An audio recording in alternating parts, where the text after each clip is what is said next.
La Biblioteca Infinita, lugar de entretenimiento y conocimiento infinito. Presenta. Los que caminan entre nosotros.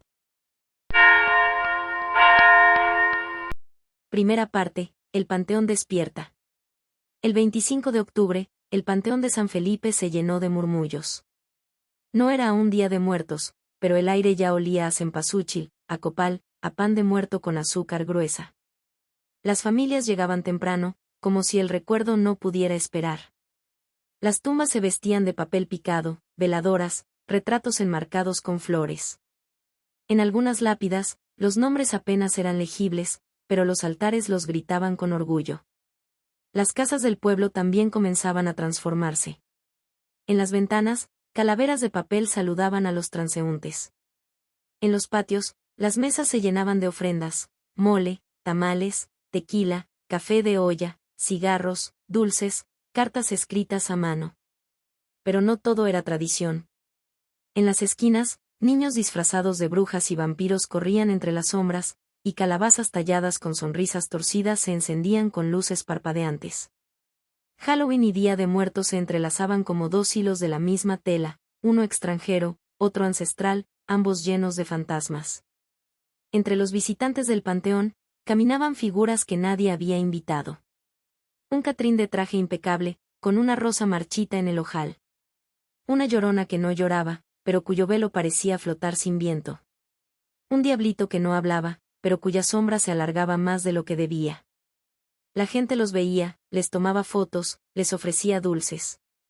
Nadie sabía que muchos de ellos ya no estaban aquí. Eran espectros. Recuerdos con cuerpo.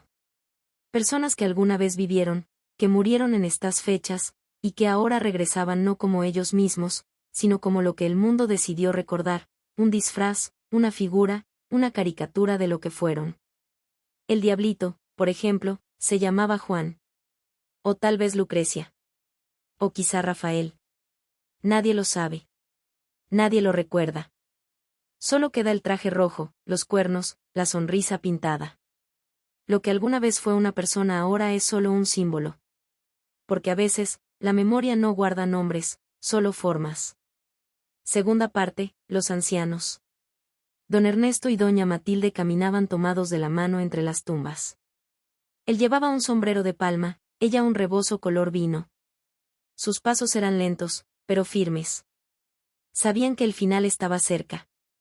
Lo sentían en los huesos, en la piel que ya no respondía igual, en los silencios que se hacían más largos cada noche.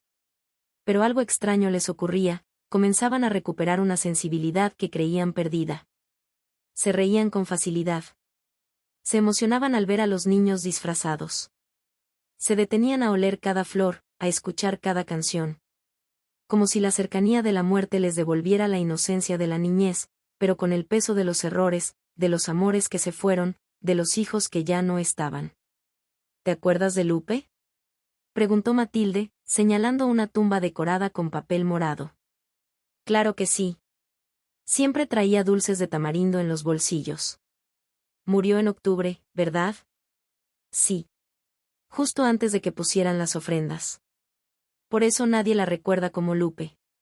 Solo como la brujita del callejón. Matilde se quedó en silencio. Miró a su alrededor. Había muchos disfraces. Muchos rostros pintados. Pero pocos nombres. Tercera parte, el espejo. En la plaza del pueblo, justo frente al panteón, ocurrió algo que nadie supo explicar.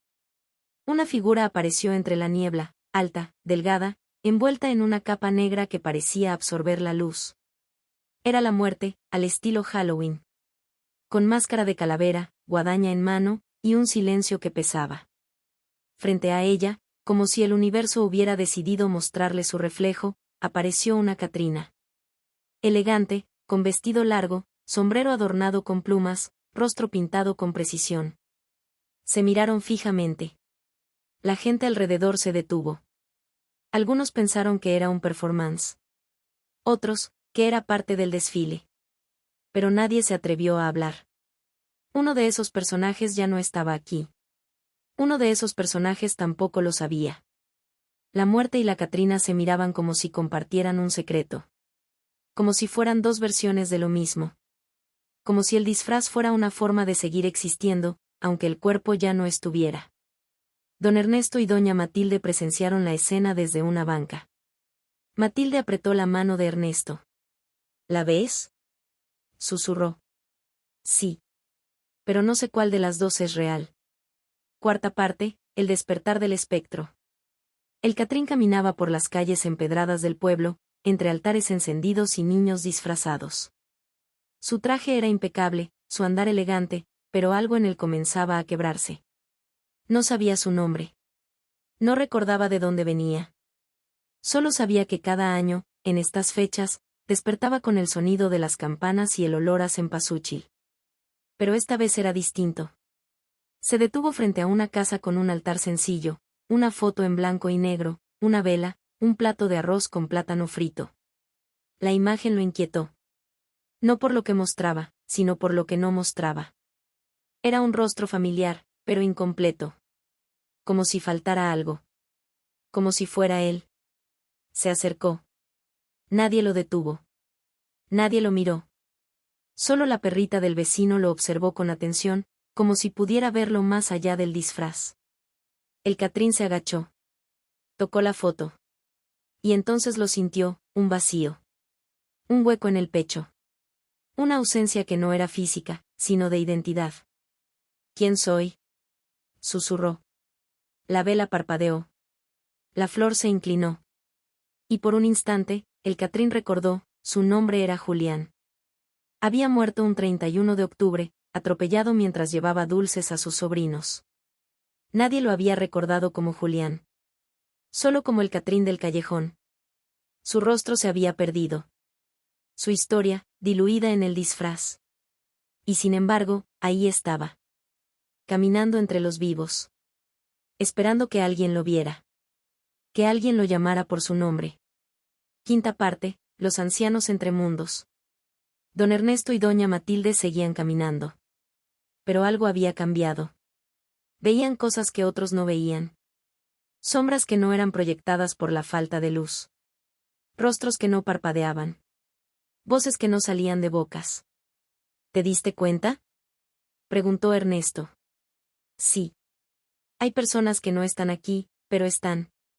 ¿Crees que estamos viendo fantasmas? No. Creo que estamos viendo recuerdos. Matilde se detuvo frente a una tumba sin nombre.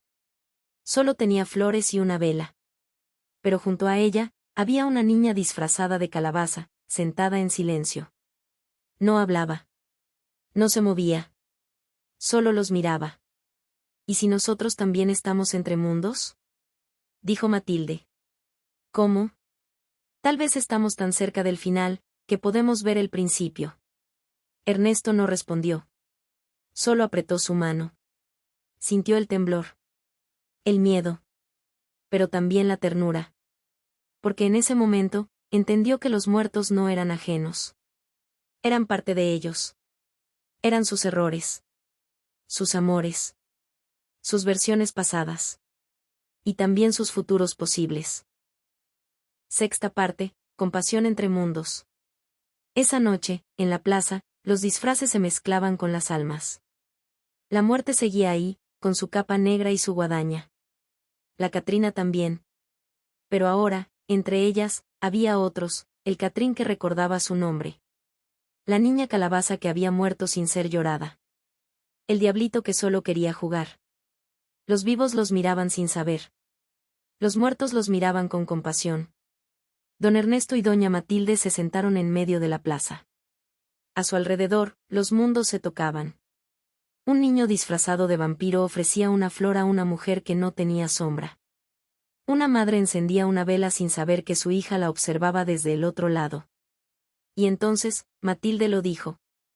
Tal vez no se trata de recordar quiénes fueron.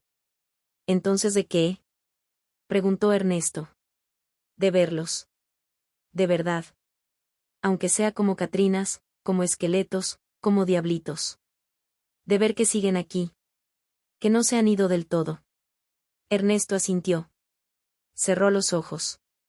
Escuchó la música. Sintió el calor de la vela. Y por primera vez en mucho tiempo, lloró. No por tristeza, sino por gratitud. Porque los muertos también lloran. Y los vivos también los consuelan. Séptima parte, ecos y presencias. Don Ernesto y doña Matilde seguían caminando. Veían cosas que otros no veían. Voces que no salían de bocas. Y también, comenzaron a notar las mascotas. Un perro viejo, de pelaje grisáceo y ojos opacos, se paseaba entre las tumbas como si buscara a alguien. Nadie lo llamaba. Nadie lo acariciaba. Pero él seguía ahí, fiel a una memoria que ya no tenía dueño. Un gato negro dormía sobre una lápida sin nombre, con el cuerpo tan quieto que parecía parte de la piedra. Un canario invisible cantaba desde un árbol, y solo los ancianos podían escucharlo. Ese perro, dijo Matilde. Lo vi el año pasado. En la tumba de don Julián. Don Julián murió hace 3 años. Entonces el perro también. No había miedo en sus palabras. Solo una ternura profunda. Porque los animales también regresaban. También esperaban. También eran parte de lo que se niega a desaparecer. Octava parte, el que no tiene nombre. Entre las decoraciones de Halloween, en una esquina del pueblo donde las luces eran más débiles y las calabazas parecían derretirse por dentro, algo comenzó a emerger. No caminaba. No flotaba. No se movía como los demás. Era una presencia. Una figura sombría, tan oscura que no tenía contorno. No era un disfraz. No era un espectro. Era algo más antiguo. Más profundo. Como si la noche hubiera decidido tomar forma. Como si el olvido tuviera cuerpo. Los vivos no lo veían. Pero lo sentían. Una mujer que vendía pan de muerto se estremeció sin razón. Un niño disfrazado de esqueleto dejó de reír y abrazó a su madre. Un joven encendió una vela y la llama se apagó al instante, como si el aire se negara a sostener el fuego. Y los muertos también lo sintieron. La Catrina se detuvo. El Catrín bajó la mirada. El diablito se escondió detrás de una tumba. Incluso las mascotas fantasmas se alejaron, como si supieran que esa presencia no era parte de ellos. Don Ernesto y doña Matilde lo percibieron como un frío que no venía del clima. Como una presión en el pecho. Como si la calidez de su corazón estuviera siendo forzada a apagarse. Como si la noche se convirtiera en una fiera que los quería devorar. ¿Lo sientes?, preguntó Matilde. Sí. Pero no sé qué es. Yo tampoco. Pero no quiere ser visto. Entonces, ¿por qué está aquí? Matilde no respondió. Solo miró al cielo. Las estrellas parecían más lejanas. El silencio más denso. Y en ese momento, entendió que no todos los que regresan lo hacen por amor. Novena parte, el que no olvida. La figura sombría se quedó quieta, como si esperara que la noche terminara de caer. No tenía rostro, pero su presencia era tan intensa que parecía absorber los recuerdos del aire. No era un alma que buscara redención. No era un espíritu que añorara ser recordado. Era alguien que no podía olvidar lo que hizo en vida. Y que no quería hacerlo. Había sido humano. Eso era lo más aterrador. No un monstruo. No una criatura de leyenda. Solo alguien que, en vida, había lastimado, mentido, destruido. Y que al morir, no encontró paz. No por falta de perdón externo, sino porque nunca quiso perdonarse a sí mismo. Su odio se había vuelto su hogar. Su culpa, su alimento. Y ahora, regresaba cada año, no para ser recordado, sino para seguir haciendo daño. Para arrastrar a otros a ese abismo donde el dolor se vuelve identidad. Los vivos no lo veían. Pero empezaban a cambiar. Una mujer discutía con su hermana frente a una tumba, por algo que no recordaban con claridad. Un joven rompía su altar porque no encontraba la foto correcta. Un niño lloraba sin saber por qué, mientras su disfraz se deshacía bajo la lluvia. La presencia los tocaba sin tocarlos. Les susurraba sin palabras. Les sembraba dudas, resentimientos, culpas que no eran suyas. Porque el equilibrio entre vivos y muertos no se rompe con violencia. Se rompe con olvido. Con rencor. Con la incapacidad de mirar al otro con compasión. Décima parte, el espectro que recuerda. En medio del panteón, entre las tumbas decoradas y los altares encendidos, apareció una figura distinta. No tenía disfraz. No tenía colores. Era un espectro, sí, pero no uno que buscara asustar. Era alguien que había muerto hace muchos años, y que había aprendido a vivir con su historia. Se llamaba Tomás. En vida, había sido un hombre común. Cometió errores. Dijo cosas que no debía. Perdió a personas por orgullo. Pero al morir, entendió que el dolor no debía ser negado, ni enterrado, ni convertido en castigo eterno. Aprendió a mirarlo. A aceptarlo. A transformarlo. Y ahora, cada año, regresaba no para ser recordado, sino para recordar a otros lo que aún podían hacer. Se acercó a don Ernesto y doña Matilde. No caminaba. No flotaba. Solo estaba ahí, como si siempre hubiera estado. No se queden en lo que no pudieron cambiar, dijo, sin mover los labios. ¿Quién eres? Preguntó Ernesto. Alguien que aprendió tarde. Pero no demasiado tarde. ¿Vienes a advertirnos del espectro oscuro? No. Ustedes ya lo sienten. Entonces, ¿por qué estás aquí? Porque el peligro no es él. El peligro es convertirse en él. Matilde bajó la mirada. Pensó en su hijo, al que no había perdonado del todo. Pensó en su hermana, a la que no volvió a llamar. Pensó en sí misma, en las veces que se negó a llorar por orgullo. Ernesto pensó en los silencios. En las palabras que no dijo. En los abrazos que no dio. Y entonces, Tomás se desvaneció. No como un fantasma. Sino como una enseñanza que ya había sido sembrada. 1/10 parte, la decisión invisible. La figura sombría seguía ahí. No se movía. No hablaba. Pero su influencia crecía. Como una raíz que se extiende bajo tierra. Como una sombra que se filtra por las grietas del alma. Pero algo comenzó a cambiar. Los vivos empezaron a hablar entre ellos.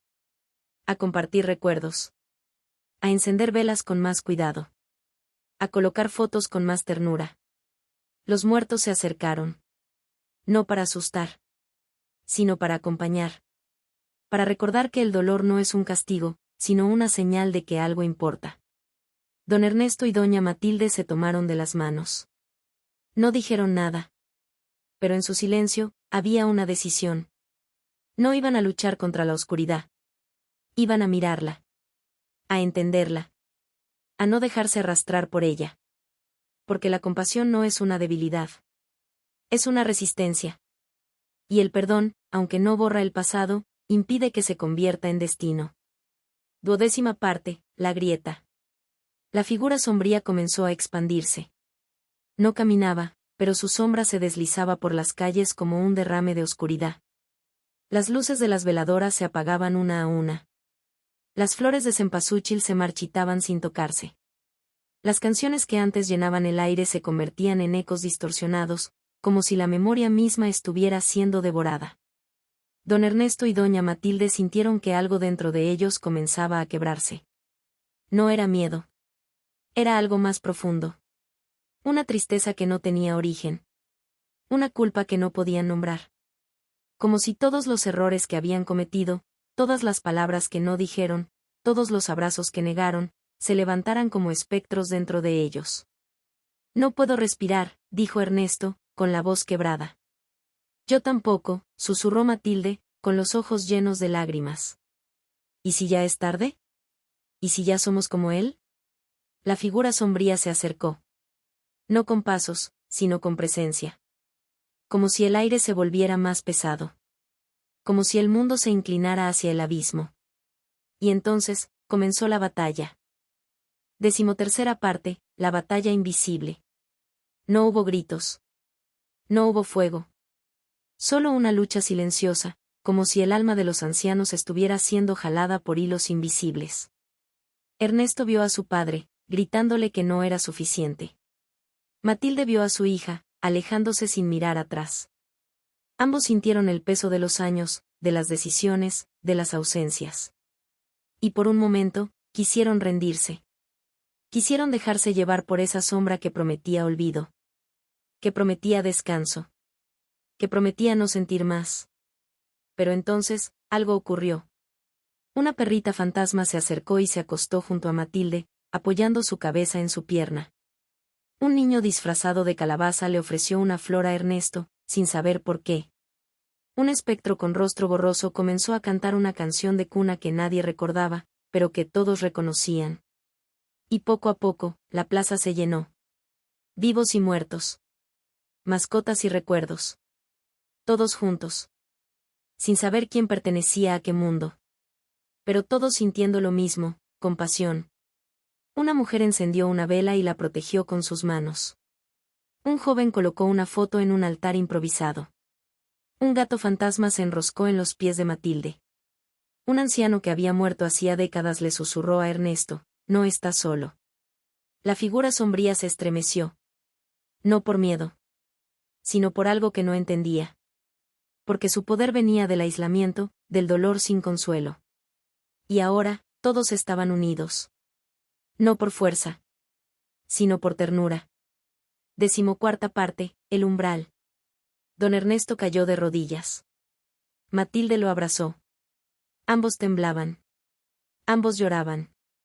Pero no por derrota, sino por resistencia. No quiero convertirme en él, dijo Ernesto. Entonces no lo hagas, respondió Matilde. ¿Y si no puedo? Entonces deja que te sostengan. Y así lo hicieron. Se dejaron sostener por las manos invisibles de los que los amaban. Por las patas suaves de los animales que los esperaban. Por las voces que aún los recordaban. Por las miradas que no los juzgaban. La figura sombría comenzó a desvanecerse. No por destrucción, sino por falta de alimento. Porque el dolor que no se comparte se pudre. Pero el que se abraza, se transforma. 15ª parte, la noche que quiso volver a devorar. En un último esfuerzo, la figura sombría se alzó como una marea silenciosa. No gritaba. No rugía.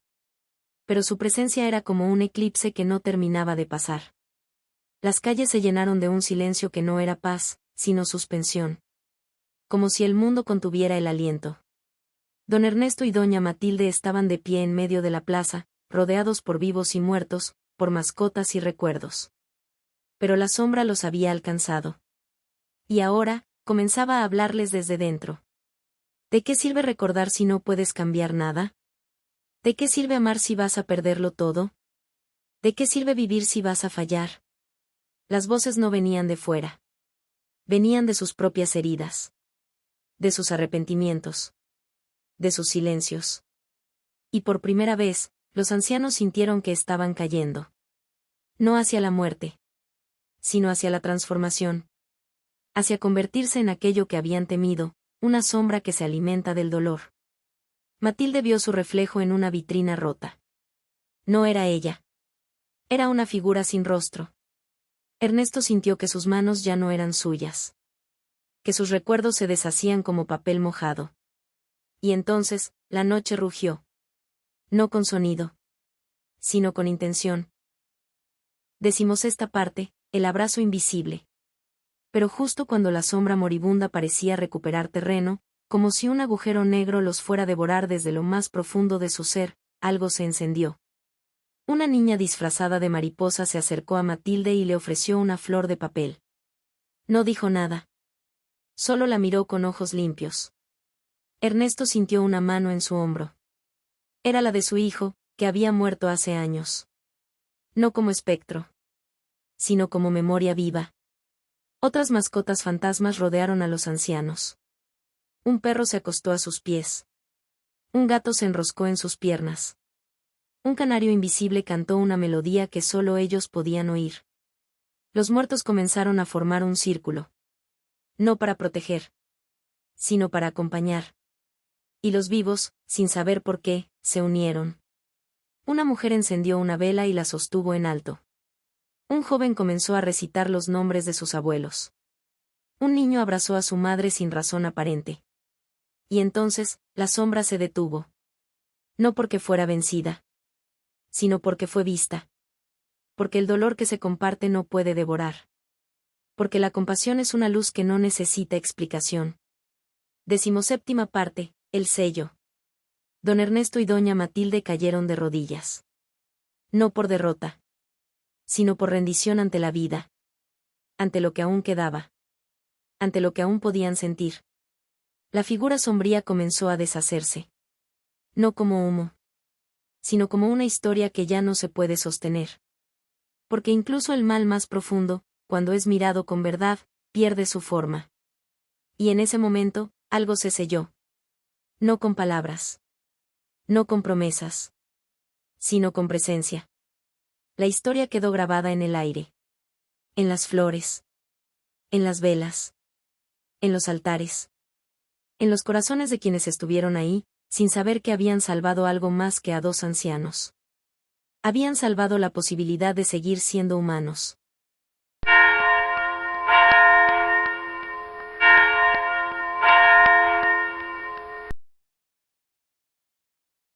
La Biblioteca Infinita, lugar de entretenimiento y conocimiento infinito, agradece tu atención y te invita a seguir explorando los rincones de la imaginación, la creatividad y los sueños.